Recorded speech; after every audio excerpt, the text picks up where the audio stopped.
stand. I was debating where I'd stand. We will be following something up on the screen, so I don't want to be stand in the middle in the way of that. I want to read part of the story of what I'm going to preach on in Ruth chapter 1. Some of that is in your bulletin, but not all of it. I'm going to start reading at verse 6, and I think the bulletin has verse 8 onward. So you can follow the bulletin once you get to verse 8. This is the story of Ruth. I'll tell the background later, but here it is. And then she, that is Naomi, started to return with her daughters-in-law from the country of Moab. For she had heard in the country of Moab that the Lord had considered his people and given them food. So she set out from the place where she'd been living, she and her two daughters-in-law, and they went on their way back to the land of Judah. That's where she had lived and grown up. But Naomi said to her daughters-in-law, "Go back, each of you, to your mother's house, and may the Lord deal kindly with you as you have dealt with the dead and with me. The Lord grant that you may find security, each of you, in the house of your husband." Then she kissed them, and they wept aloud. And they said to her, "No, we will return with you to your people."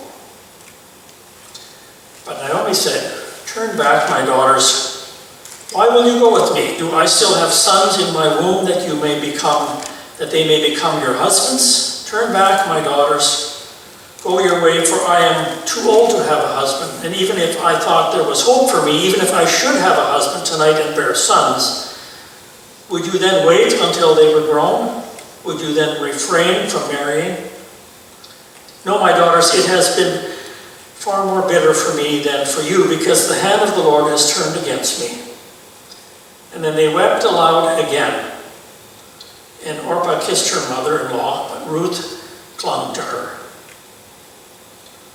So she said, that's Naomi, "See, your sister-in-law has gone back to her people and to her gods. Return to your sister-in-law, or return after your sister-in-law." But Ruth said, "Do not press me to leave you, or turn back from following you. Where you go, I will go. Where you judge, I will judge. Your people shall be my people, and your God, my God. Where you die, I will die.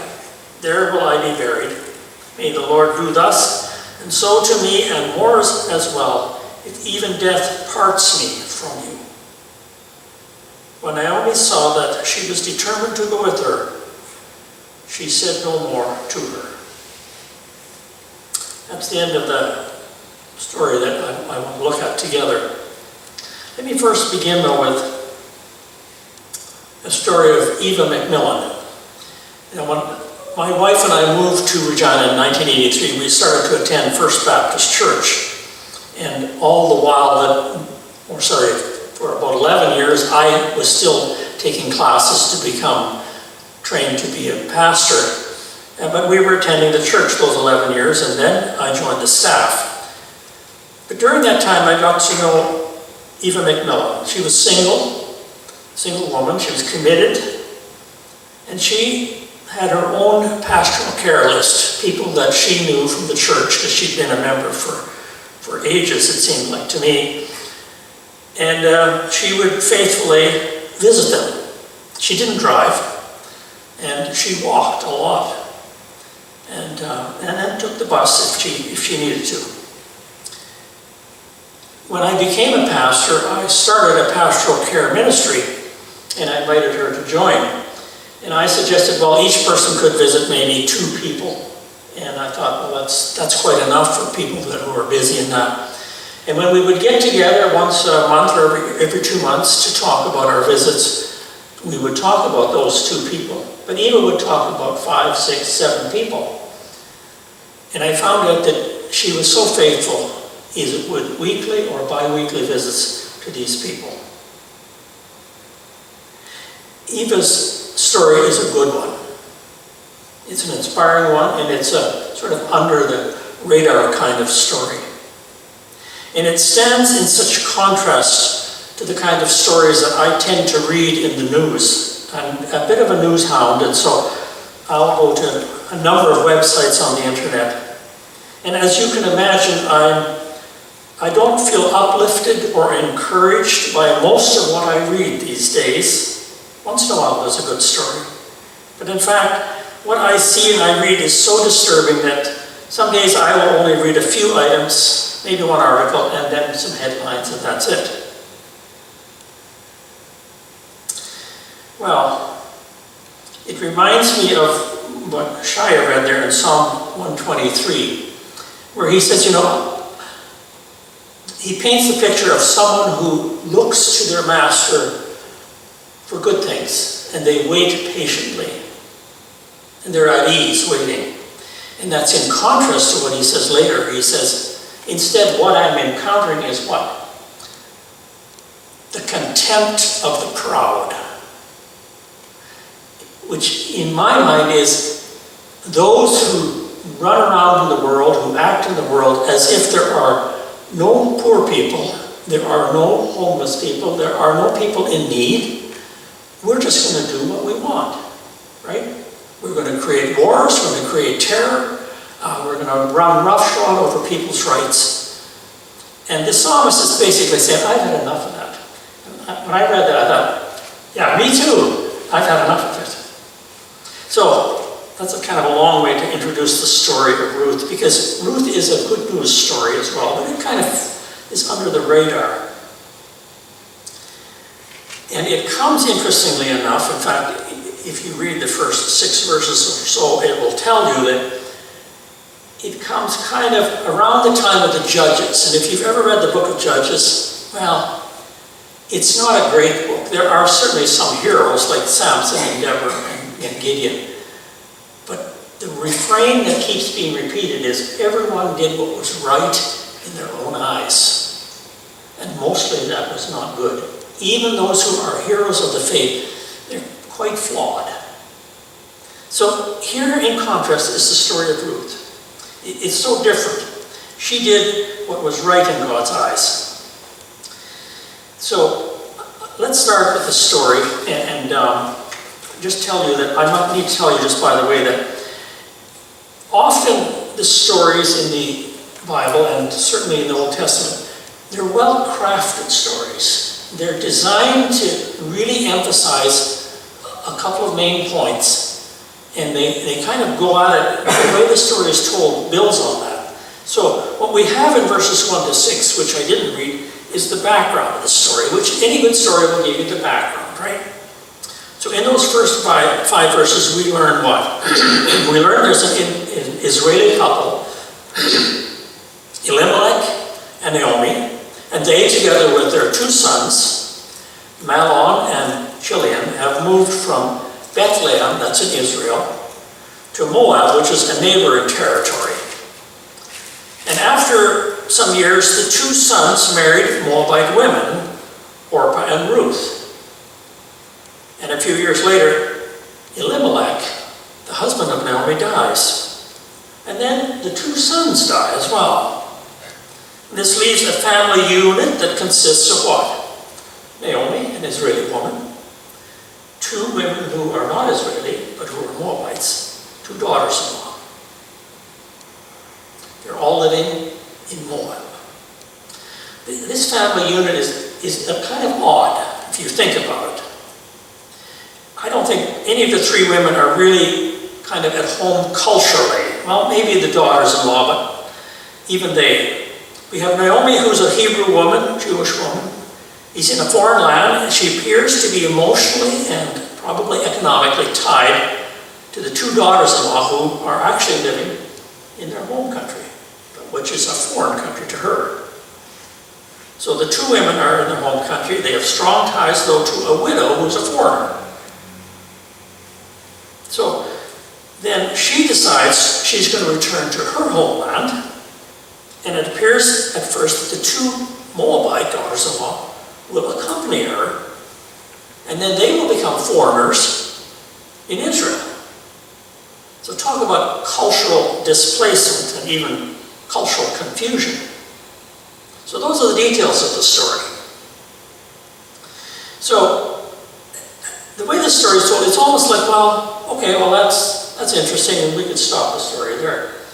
But the story writer has put it in there just toward the end, that she's going back. Okay, now we want to know more, right? We want to know more. So in verse 6, the story gives us an immediate problem to keep that. It would be a concern us for the rest of the story. It's the problem around which the rest of the story hinges. Now it's on the screen as well, and I think it's up there now. She started to return with her daughters-in-law from the country of Moab, for she'd heard that in the country of Moab that the Lord had considered his people and given them food. So she went back to her homeland, right? And now the daughter-in-law will go along. So that's the primary economic decision, and because you have an economic unit, the three women together having to band together to make life for themselves, where they have food and clothes and all that. So they counted on each other. And it says that the two daughters-in-law are traveling with her. Okay. Well, there, end of story? No. We want to know more. How come these daughters-in-law are going with her? So the story now has three sections. I know it's going to be more than 3 slides, but 3 sections. In each section we're going to have a speech by Naomi, some words by Naomi, and a response, either by both daughters or by one daughter. So in verse 8 to 10, the 3 women are traveling along on this journey. Naomi appears to stop, turn to the 2 traveling companions, her daughters-in-law, and she says something she's clearly been thinking about ever since she decided to go. She said, listen, go back to your mother's house, she says to them. Now, I don't know how culturally it worked there, but I think in that culture, you really were tied to your family in terms of economic survival. In our society, I mean, everybody's independent, right? I mean, I live by myself, and my siblings somewhere else, and my parents, when they were alive, lived somewhere else. But in those days, you kind of stuck together. So she says, listen, your best chance is to stay in your country, your mother's house. And she said, it makes no sense for you to come with me. Go back, she says. And then she actually blesses them. She says, may the Lord deal kindly with you as you have with me. Their chance for a second marriage is much better in their own country. And through the help of their families, if they don't get married, they can survive. It's a really short and pointed comment that Naomi makes. It's actually a command. It makes sense. This is the first time she's spoken, and well, now there's a response. As I said, she speaks, they respond. Orpah and Ruth now speak for the first time, and both of them say together, it seems as if they're both agreeing, no, we will return with you to your people. Okay, well, there we go. That's the end of the story. Well, no, actually, that isn't the end of the story. Naomi's first suggestion, so we're moving on to verses, whatever, you got it. So Naomi's first suggestion or command didn't change anything. All 3 of them now are still going to Israel. So Naomi tries again. She makes a passionate plea for her daughters-in-law to stay in Moab. She reminds them that there's no prospect for marriage for either of them in Israel. In Israel, it's the custom, and we know this, but maybe they don't know it. She tells them the custom for other sons to marry them, to marry widowed women as wives and produce heirs for them. Naomi says, and I have no more sons. Even if I were to remarry, have more sons, the wait for them to grow to marriageable age is too great. No. Your best bet, really, for a stable and prosperous life is to go to your mother's family and find protection there. I think that's just the next slide then. Would you then refrain from marrying? No, my daughters, it has been far more bitter for me than for you, because the hand of the Lord has turned against me. Now here's the response. Then they wept aloud again. That means, I missed that telling you that, but they wept aloud before. Now they weep aloud together. Okay. This deep emotion is something we hadn't run into in the first exchange. But now they wept aloud, all three of them. And after a while of weeping, it would seem, or talking more, Orpah reconsiders what Naomi has said. What Naomi, in fact, has said twice. Orpah understands the logic of the argument and sees that it makes sense. She kisses her mother-in-law, Naomi, returns the way she came. But not Ruth. It says she clings to her mother-in-law, and actually, it's interesting, in the bulletin picture that you saw, you see there's, somebody has painted that, what they thought it might be like. The younger woman is clinging to the older woman. I think they have it about right. Who knows exactly? But there it is, that she clung to her. So now we want to know more. So we're moving on to then verses 15 and 16. So Naomi tries for the third time. This time she's only talking to Ruth because Orpah has returned. And she said, it only makes sense for you to do the same.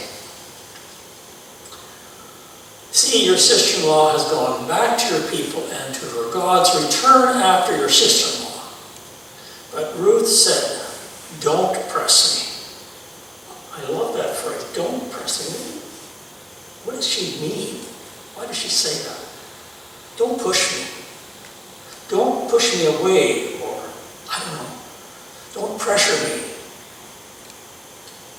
And then she makes those words which are very famous. I mean, in terms of people who go to church, we know these words, don't we? You will remember them because you've heard them before. But think about what has just happened in this story so far, before I read those words of hers. Let's go over the story. Naomi is a foreigner in Moab, the mother-in-law of the story. She has loved and cared for her two Moabite daughters-in-law, Ruth and Orpah. She wants what's best for them, even at the expense of losing them as companions and helpers in the life she will live back in Israel. The two younger women hear the logic of Naomi's words, but are torn as to whether to leave or not. They weep over their decision. The text says all three are weeping. It's a difficult choice, particularly for Orpah and Ruth, who are making a choice that will affect them the rest of their lives. The possibility of children, etc. They recognize how important this choice is. Clearly the love is there among them. They're close to each other. No hint of animosity or anger or frustration. So Orpah chooses to go. And the Bible doesn't say, oh, Orpah, you did a terrible thing. It does not. It just says she went. And she went with a lot of deep feeling as well. So I don't go there on that one. But let's talk then about Ruth. She is conflicted, but she's determined to make her decision. She chooses a path that goes against her mother-in-law's advice. She will go to Israel, a country where she will be both a foreigner and probably a widow the rest of her life. Now, we know the rest of the story, but anyway, as far as she knows, she'll be a widow the rest of her life. Neither of these two realities are likely to improve her chances of having an easy life in the future, one without a husband and being in a foreign country. So then we have Naomi's plea. And then Ruth responds, right? Don't press me. And then she says, where you go, I will go. Where you lodge, I will lodge. Your people shall be my people, and your God, my God. And we'll go to the next part too. She even ups the ante a bit more. Where you die, I will die. This isn't a 3-week vacation in Israel and then home. There will I be buried. And may the Lord do thus, and so to me, and more as well, if even death parts me from you.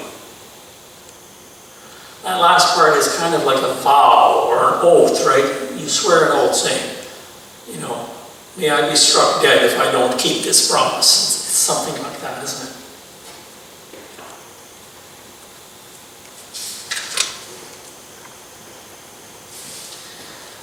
I can't think of a choice that I have made that is on the level of one that Ruth makes here. But I am moved, thank you. I actually had a little cup of water, but I forgot to bring it up. Thank you. Let me just have a little drink here,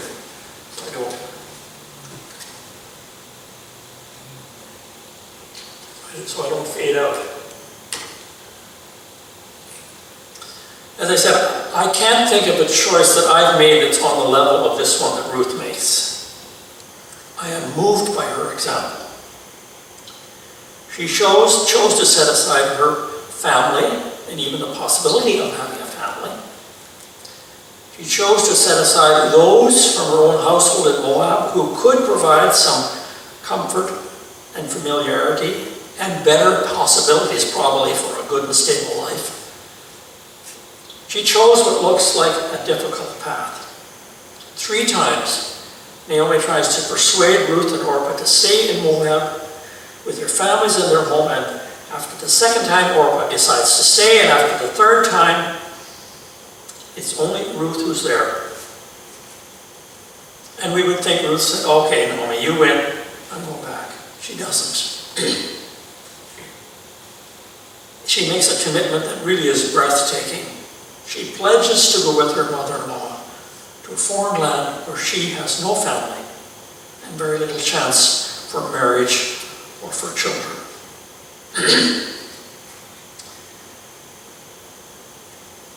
As I mentioned before, I'll just kind of repeat here.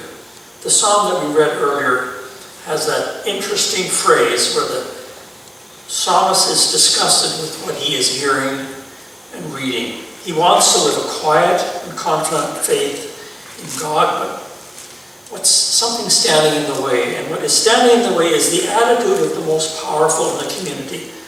Those who live lives of ease and with complete disregard to the problems of the world or the needy in the world. These people of power could not be bothered with the kind of dilemma that faces Naomi and Ruth, because they are at ease. They don't see these small people stories. And the psalmist says, I'm sick and tired of that kind of attitude. We've had more than enough contempt of the proud. In other words, I've had more than enough stories of people not caring, of wealthy and powerful people acting as if there's nothing wrong in the world. The psalmist wants to think differently, and so do I. He wants to look to God with trust and with confidence, and the contemptible behavior of so many in society is not helping. So this morning's story about Ruth is just the kind of story that the psalmist wanted to hear. It's the kind of story that reveals the opposite of contempt. It reveals compassion, commitment, and quiet confidence. And it's this story that I want to think about this week, and I invite you to think about this week.